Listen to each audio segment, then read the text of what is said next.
The drama surrounding the Cleveland Browns has reached a level of chaos even Hollywood couldn't script. What started as another cold Sunday in Ohio has exploded into one of the most shocking stories in the NFL, a scandal that combines betrayal, sabotage, and digital defiance. It's not about wins or losses anymore. It's about power, pride, and a quarterback who just pulled the trigger on one of the biggest exposés the league has ever seen. The timing couldn't have been more perfect or more damning. The Browns had just demolished the Miami Dolphins 31-6. On paper, it looked like dominance. The crowd roared through the rain, thinking maybe this was it. Maybe Cleveland had finally turned a corner. But that victory, that scoreboard, that celebration, it was all a mirage. Because while fans were cheering, the truth was festering behind the scenes. A quiet storm was brewing in the form of one frustrated franchise quarterback who had seen enough. Watson, still recovering from a torn Achilles, has been little more than a ghost this season, invisible in press conferences, absent from post-game interviews, erased from team conversations. But ghosts, as we now know, can still haunt, and haunting is exactly what Watson did.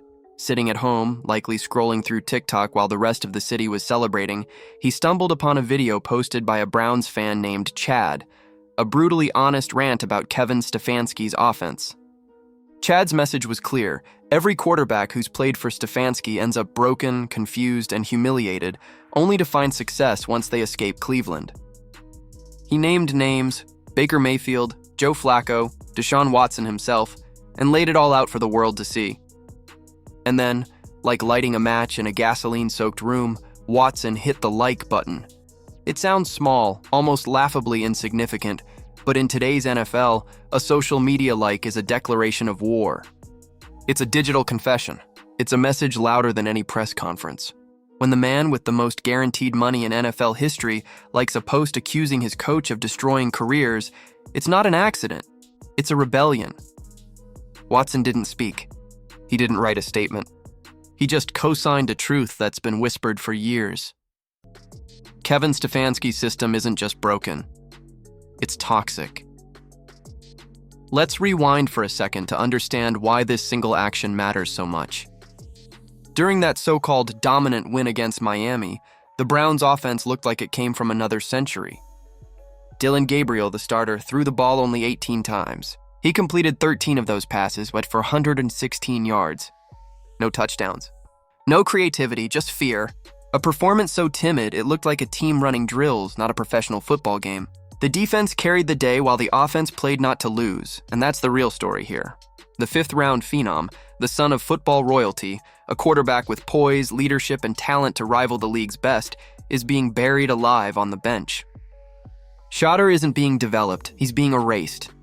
His brother flew across the country expecting to see him finally take the field, only to watch him stand there with a headset on, helpless.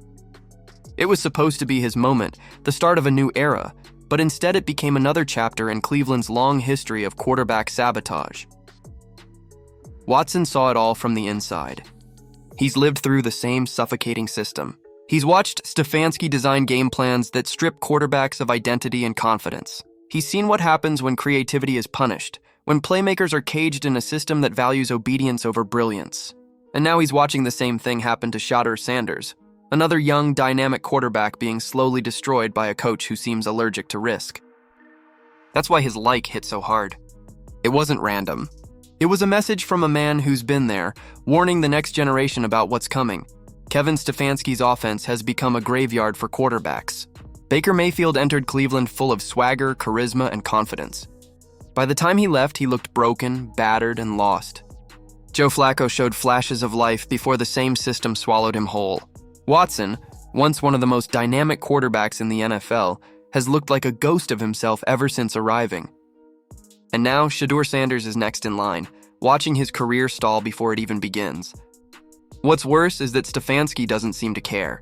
He stands on the sideline with that same laminated play sheet, that same lifeless expression, that same obsession with control.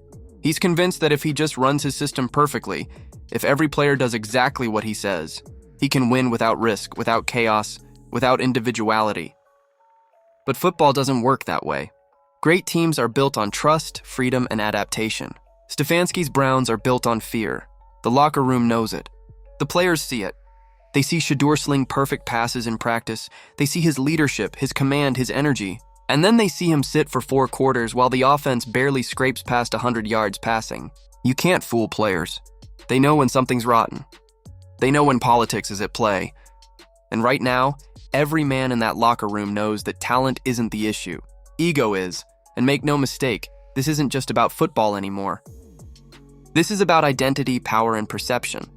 Shedeur represents a new kind of quarterback, young, confident, unafraid to speak his truth, connected to the modern world through media and personality. Stefanski, on the other hand, represents the old guard, cold, robotic, allergic to attention, obsessed with control. It's not just a personality clash. It's a generational war playing out inside one of the most cursed franchises in sports. Watson's didn't just expose a crack in the wall, it blew it wide open. The Browns front office now has a choice to make. They can keep pretending everything's fine. Keep defending a coach whose offense suffocates talent and stifles growth.